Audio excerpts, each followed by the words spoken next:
सभी का मेरे YouTube चैनल सनलाइट स्टडी में आज के लेक्चर में हम लोग बीएससी के न्यूक्लियर फिजिक्स के एक टॉपिक है, इम्पोर्टेंट है, जो यूनिवर्सिटी एग्जाम में आने की संभावना है, क्यू समीकरण। उसके बारे में अध्ययन करेंगे। क्यू समीकरण किसे कहते हैं, क्यू समीकरण के मान का क्या व्यंजक होगा, क्यू समीकरण के जो मान से व्यंजक प्राप्त होता है उससे हल कैसे प्राप्त करेंगे, उसके बारे में अध्ययन करेंगे। तो सबसे पहले देखते हैं कि क्यू इक्वेशन कहते किसे हैं।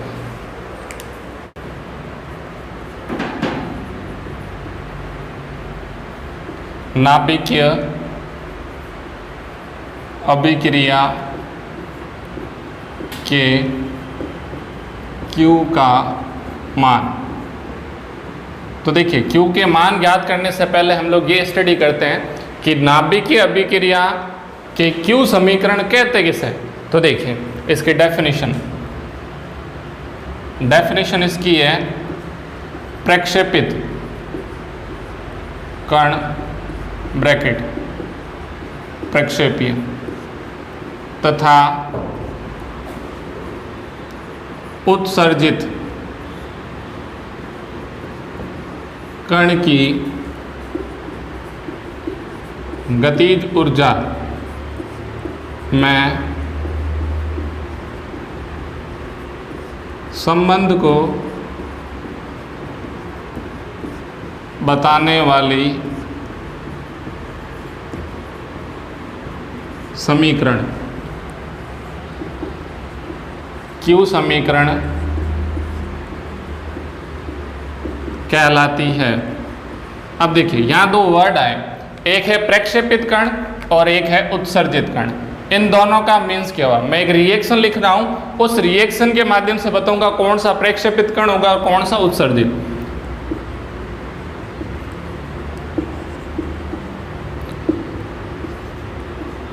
a plus X use then y plus B. अब देखिए इसमें a क्या है, x क्या है, y और b क्या है। तो इसके बारे में लिखते हैं, जो a है वो है प्रक्षेपित कण, इसका दूसरा नाम है प्रक्षेपीय, और जो x है उसको बोलेंगे लक्ष्य नाभिक। लक्ष्य नाभिक, और जो लक्ष्य नाभिक है वो कैसा है, स्थिर अवस्था में है। स्थिर अवस्था में होने का मतलब हो गया उसका वेग कितना हो गया, 0। जैसे ही लक्ष्य नाभिक पर प्रक्षेपित कण आरोपित होगा तो टक्कर के पश्चात वाई नाभिक मिलेगा। यह है उत्पाद या उत्सर्जित नाभिक। और जो बी है उसको हम लोग कहेंगे उत्सर्जित हल्का कण। ये तो हो गई इस रिएक्शन के लिए।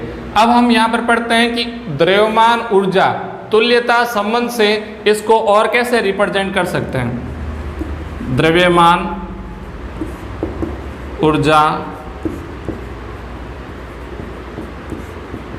तुल्यता संबंध से।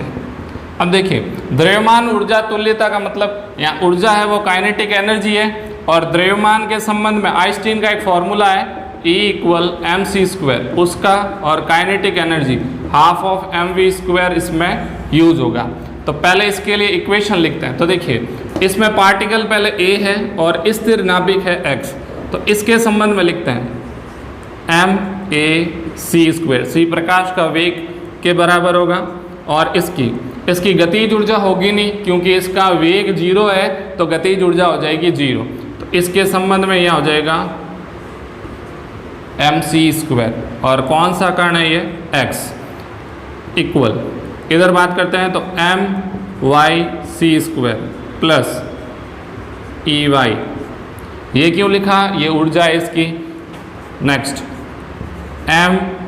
mb(c² plus ec। जो ये समीकरण नंबर 1 है वो समीकरण नंबर 1 द्रव्यमान ऊर्जा तुल्यता संबंध को प्रदर्शित करता है। फ्रॉम इक्वेशन नंबर फर्स्ट उपरोक्त नाभिकीय अभिक्रिया के Q मान को निम्न प्रकार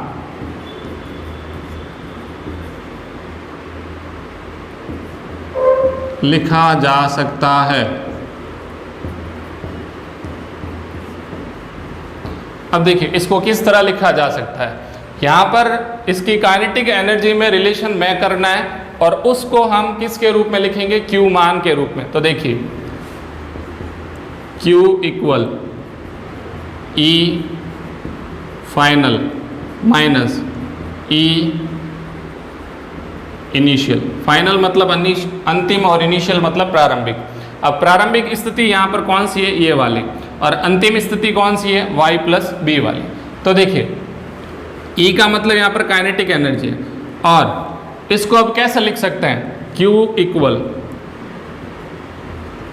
E फाइनल में कौन है, y, ये कौन सा नाभिक है, उत्पाद या उत्सर्जित नाभिक, तो इसको लिखेंगे EY प्लस EB माइनस। अब देखिए यहाँ पर कौन सा पार्टिकल है, एक तो A प्रक्षेपित कण है और स्थिर नाभिक है, तो इसका हो जाएगा EA, यहाँ पर EX। देखिए EX यहाँ पर लिख नहीं सकते, क्यों नहीं लिख सकते, क्योंकि ये जो नाभिक है वो नाभिक है स्थिर, तो इसको यहाँ से रिमूव कर देते। ये इक्वेशन इंपॉर्टेंट है जो Q मान के समीकरण को, समीकरण 3 Q मान को प्रदर्शित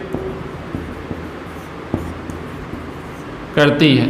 इसी का यूज करके हम आगे Q इक्वेशन कैसे फाइंड होगी वो यूज करेंगे। एक बार आप इसका स्क्रीनशॉट ले लीजिए।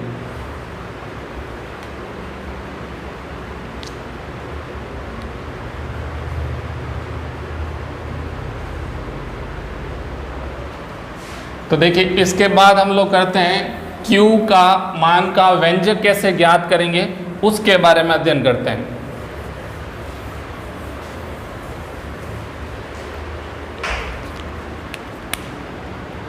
Q के मान का व्यंजक, expression of value of Q of nuclear reaction. तो देखिए इसके लिए मैं आपको डायग्राम से एक्सप्लेन करता हूँ। ये कोई एक स्थिर नाभिक है mx जिसका मास है, उससे कोई एक पार्टिकल है जिसका मास है ma और वो va वेलोसिटी से गतिशील है, और इसके टक्कर के पश्चात वो दो कणों में विभक्त हो जाता है। कौन कौन से दो कण होंगे, b और y, और इस कण का जो द्रव्यमान होगा वो होगा mb, इस कण का जो द्रव्यमान होगा वो होगा my। अब देखिए ये कौन से एक्सिस के, यह है x एक्सिस, और ये x एक्सिस के साथ थीटा कोण में कर रहा है, और ये है जो फाई कोण में कर रहा है। अब देखिए जो ma पार्टिकल होगा वो किस वेलोसिटी से मूव करेगा, vb, और ये जो होगा वो करेगा vy से मूव। अब देखिए इसको संवेग संरक्षण नियम से, पहले इसकी थ्योरी लिखते हैं फिर यहाँ पर संवेग संरक्षण नियम अप्लाई करते हैं। माना प्रक्षेप्य A va वेग से गतिशील है, जो स्थिर नाभिक x से टक्कर करता है। टक्कर के पश्चात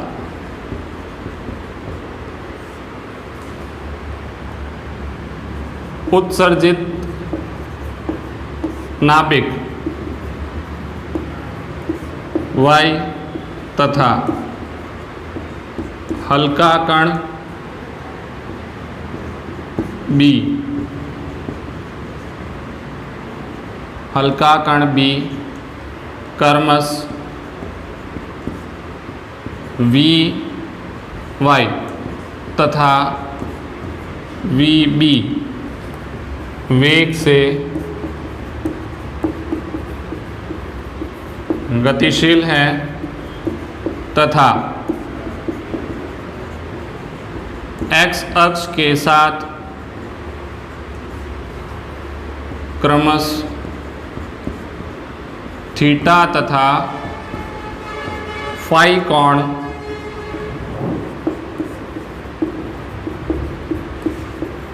बनाता है।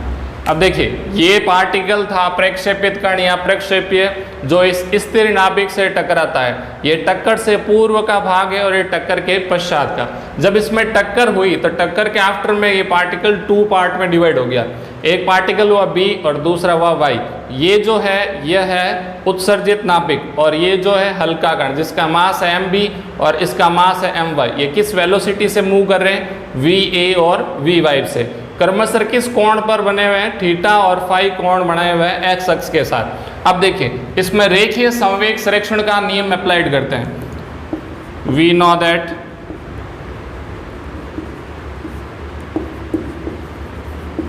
रेखीय संवेग संरक्षण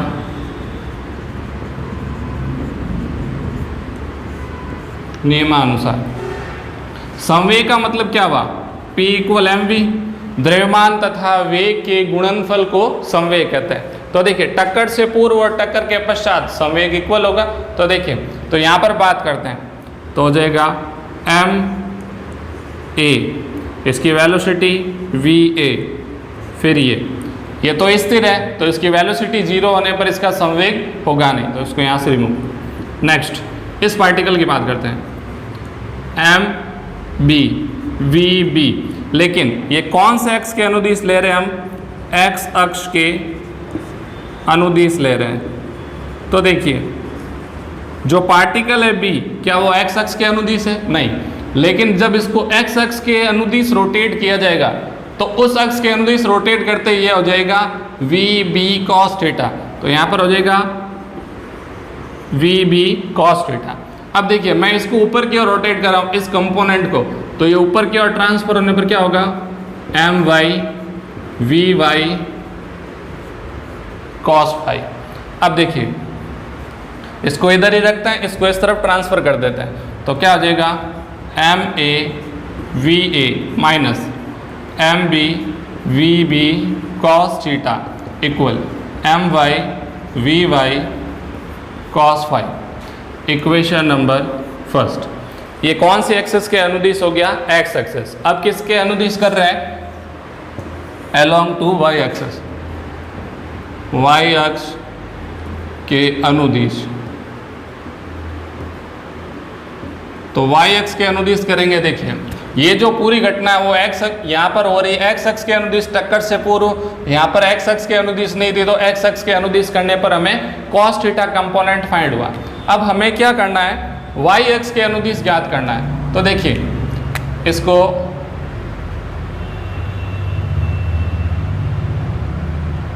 ये जो एंगल होगा ये क्या हो जाएगा? 90 माइनस थीटा, और ये जो एंगल होगा वो हो जाएगा 90 माइनस 5। अब देखिए, मैं इस vb को इस तरफ ट्रांसफर कर रहा हूँ या रोटेट कर रहा हूँ, तो vb क्या हो जाएगा? साइन थीटा, क्योंकि यहाँ पर क्या मिला?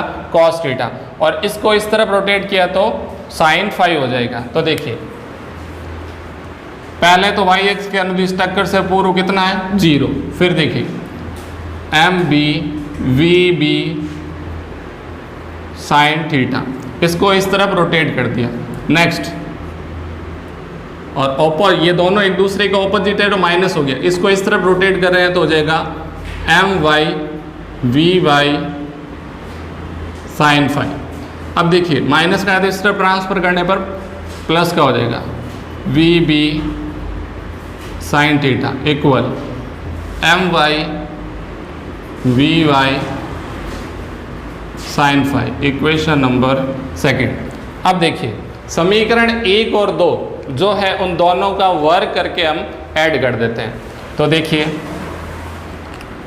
Equation number first square plus equation number second square.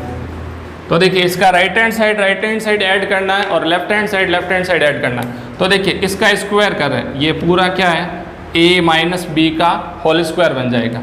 तो a माइनस बी का होल स्क्वायर लिखते हैं, तो एम ए का स्क्वायर वी ए का स्क्वायर माइनस ए स्क्वायर हो गया माइनस 2ab, तो हो जाएगा minus 2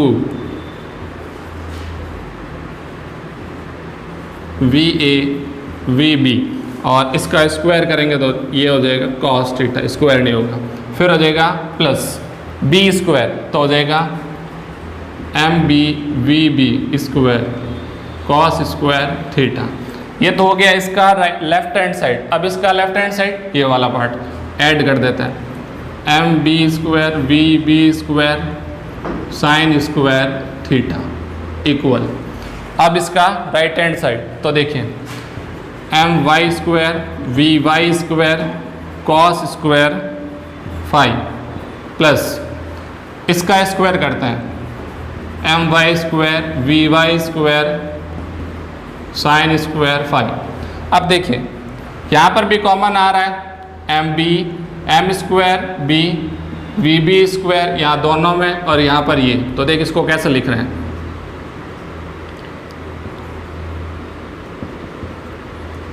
M A square V A square minus 2 M A M B V A V B cos theta plus V B square M B square bracket cos square theta plus sine square theta bracket equal M Y square V Y square bracket cos square five plus sine square five.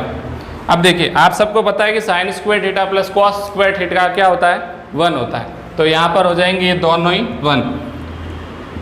Next M A का square V A का square minus 2 M A M B V A V B cos theta plus V B square M B square equal M Y square V Y square.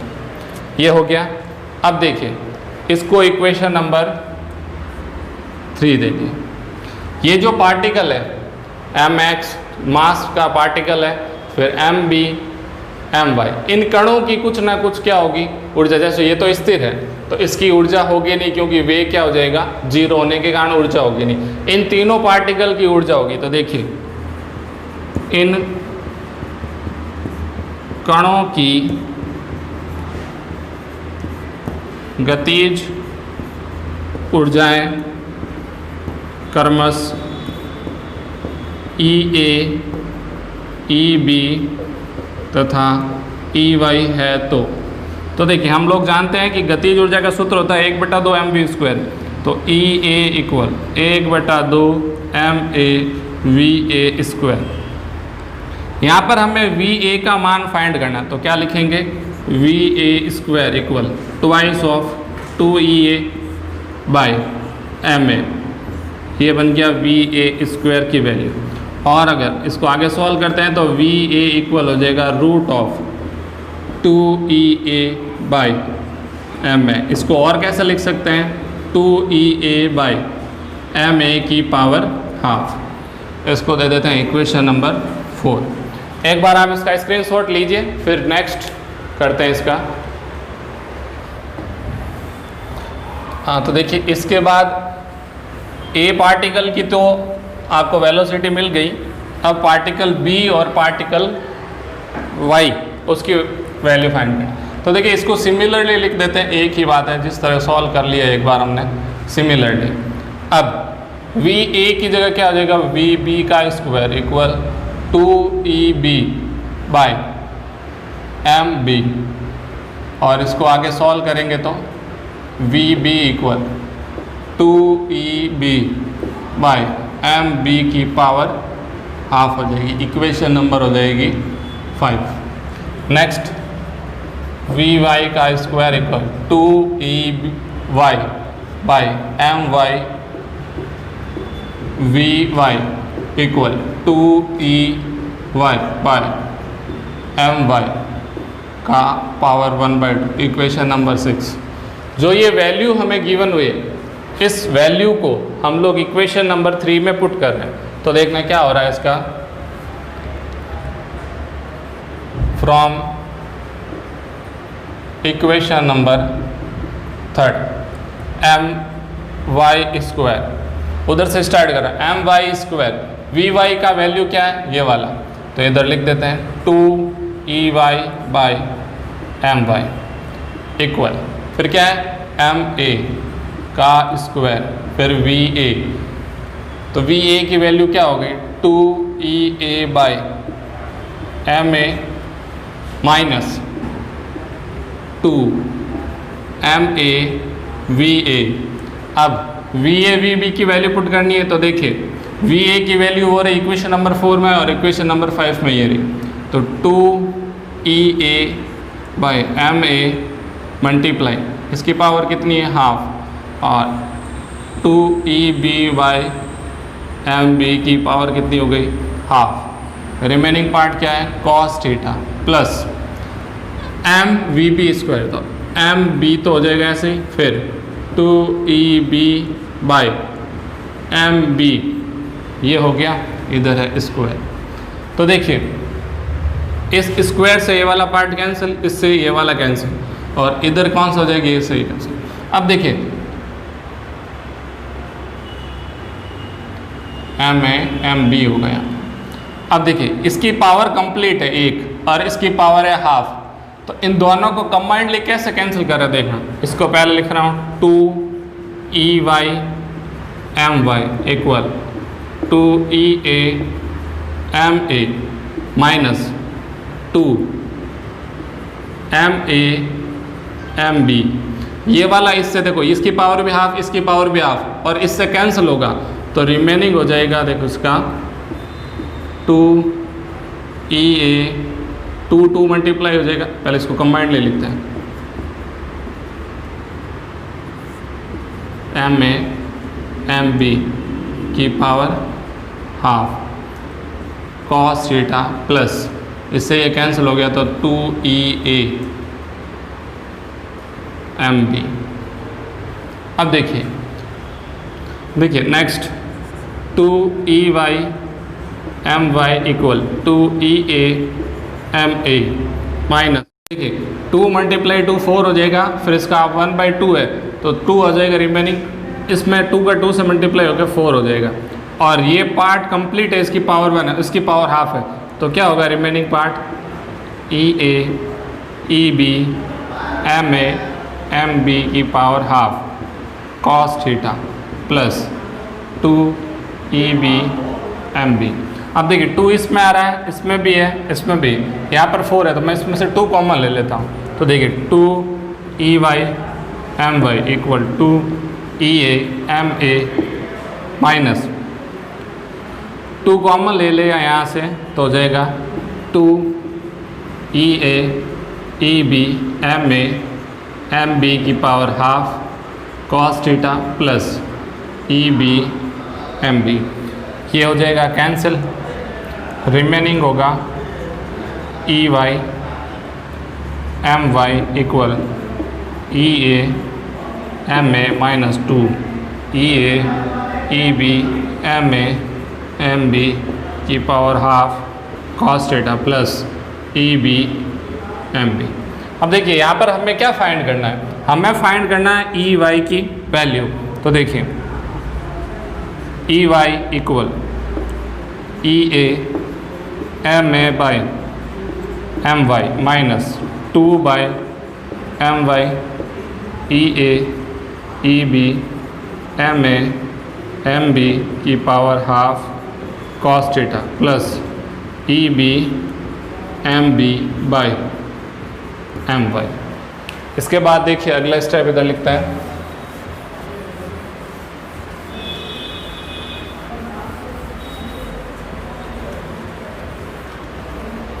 अब देखिए यहाँ पर ये step हो गया, इसको इक्वेशन नंबर दे देते हैं 7। ये जो ई वाई की वैल्यू है वो ई वाई की वैल्यू पुट कर देते हैं इक्वेशन नंबर जो भी हमने यूज़ किया था last.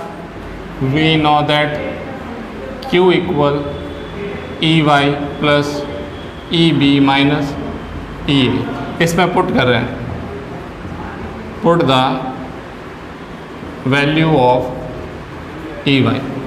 Q equal E Y की वैल्यू देखें, E A M A by M Y minus फिर minus 2 by M Y, E A E B M A M B की power half cos theta, E B M A M B M Y plus. अब देखिए ये मैंने ई Y की value यहाँ पर put कर दी यहाँ से। अब यहाँ पर क्या है, ई बी माइनस ई ए। तो देखिए ये तो इसके साथ कॉमन आ रहा है दोनों में, ई बी, इसको मैं इस तरफ ट्रांसफ़र कर रहा हूँ तो इसको साथ में एक स्टेप सीधा ही कम करके लिख रहा हूँ, E A bracket M A M Y minus 1। Minus क्यों हुआ, क्योंकि वहाँ पर वो क्या है माइनस का। फिर देखिए उसका लिख रहा हूँ, इन दोनों में से कॉमन क्या आ रहा है, E B bracket M B minus M Y plus का 1, ये हो गया। अब ये वाला step minus 2 by M Y E A E B M A M B की पावर हाफ कॉस थीटा। अब देखिए इन दोनों में एलसीएम ले रहे हैं तो क्या फाइंड होगा, Q equal E A bracket M A minus M Y by M Y plus E B bracket M B plus M Y upon M Y minus 2 by M Y E A E B M A M B की power half cos theta. अब देखिए इसमें मैं common ले रहा हूँ minus, minus common लेते ही जो एम वाई है वो प्लस का हो जाएगा, एम ए है वो माइनस का हो जाएगा। फाइनली क्या होगा, माइनस ई ए फिर M Y minus M A by M Y plus E B, इसको मैं लिखने का चेंज कर देता हूँ M Y plus M B. इसको एम वाई टर्म्स को पहले लिखने के लिए इसमें माइनस कॉमन लिया, minus 2 by M Y bracket E A E B M A M B की पावर हाफ कॉस थीटा। अब देखिए इसको और चेंज कैसे कर सकते हैं, Q इक्वल ई बी को पहले लिख देते हैं M Y M B by M Y minus E A M Y minus M A by M Y minus 2 by M Y E A E B M A M B की power half cos theta. Equation number 8। जो समीकरण number 8 है वो समीकरण number 8 Q के मान के व्यंजक को प्रदर्शित करता है। आज के लेक्चर में हमने ये पढ़ा Q इक्वेशन किसे कहते हैं, Q के मान का व्यंजक क्या होता है वो प्राप्त किया। अब नेक्स्ट में हम पढ़ेंगे Q के समीकरण का हल क्या होता है और उष्मा सेपी अभिक्रियाएं, उष्मा शोषी अभिक्रियाएं किसे कहते हैं, उनके लिए क्या व्यंजक होगा वो हम नेक्स्ट लेक्चर में स्टडी करेंगे। इस वीडियो को ज़्यादा से ज़्यादा शेयर कीजिएगा ताकि उन विद्यार्थियों तक पहुंच सके जिनको इनकी नेसेसरी है। Thank you.